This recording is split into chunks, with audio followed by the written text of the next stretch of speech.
And ఈరోజు మన recipe వచ్చేసి హోటల్ స్టైల్ దోసకాయ పప్పు. ఫస్ట్ అయితే పప్పుని 3 విజిల్స్ అయితే రానిచ్చేసాను. కొంచెం సాల్ట్ వేసుకుని బాగా మెదిపేసుకోవాలి. తర్వాత కొంచెం చింతపండుని అయితే కనుక ఒక గిన్నెలో నానబెట్టి పక్కన పెట్టేసుకున్నాను. తాలింపు కావాల్సిన దినుసులని ఒక ప్లేట్లో తీసుకున్నాను. అలాగే 2 దోసకాయలు, 2 టమాటాలు, 1 ఉల్లిపాయ, 4 పచ్చిమిరకాయలు అయితే కోసి స్లైసెస్లా పక్కన పెట్టుకున్నాను.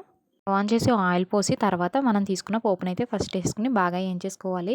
లాస్ట్ నుంచి జీలకర్ర వేసుకోవాలి, అలా అయితే మాడుకోకుండా ఉంటుంది. 70% పోపునైతే గ్యాస్ ఆఫ్ చేసేసి పక్కకి ఒక ప్లేట్లోకి తీసుకుని పెట్టుకున్నాను. ఈ పోపునైతే డైరెక్ట్గా లాస్ట్లో యాడ్ చేసుకోవడమే పప్పులో.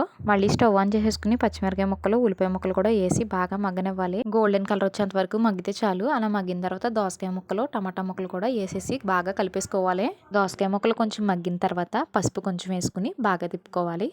తర్వాత కొంచెం కల్లుప్పు కూడా లాస్ట్లో యాడ్ చేసుకుని మళ్ళీ బాగా మిక్స్ చేసుకోవాలి. దోసకాయ ముక్కలు, టమాటా ముక్కలు బాగా మగ్గిన తర్వాత లాస్ట్లో అయితే కనుక 2 స్పూన్స్ కారం అయితే యాడ్ చేసుకుంటున్నాను. కారం వేసుకున్నాక బాగా తిప్పుకుని 1 నిమిషం అయితే కనుక ప్లేట్ క్లోజ్ చేసేసి పెట్టేసుకోవాలి. ముందుగానే నానబెట్టుకున్న చింతపండు పులుసు అయితే దాంట్లో పోసేసుకుని బాగా మిక్స్ చేసుకుని హై ఫ్లేమ్లో పెట్టి బాగా ఉడకనివ్వాలి. దోసకాయ ముక్కలు కొంచెం ఉడికితే చాలు. ఫస్ట్లో మనం పక్కన పెట్టుకున్న పప్పులో అయితే కొంచెం వాటర్ పోసుకుని బాగా మిక్స్ చేసేసుకుని దీంట్లో యాడ్ చేసేసుకోవడమే. లాస్ట్లో పప్పు పలుసుగా ఉంటే కనుక వాటర్ అయితే యాడ్ చేయాల్సిన అవసరం లేదు. వీటిని బాగా మిక్స్ చేసేసుకుని స్టార్టింగ్లో పక్కన పెట్టుకున్న పోపుని దీంట్లో యాడ్ చేసి బాగా మిక్స్ చేసి కుక్ చేసేసుకోవడమే. కొత్తిమీర వేసుకుంటే కనుక టేస్ట్ చాలా బాగుంటుంది. Thanks for watching. బాయ్ అండి అందరికీ.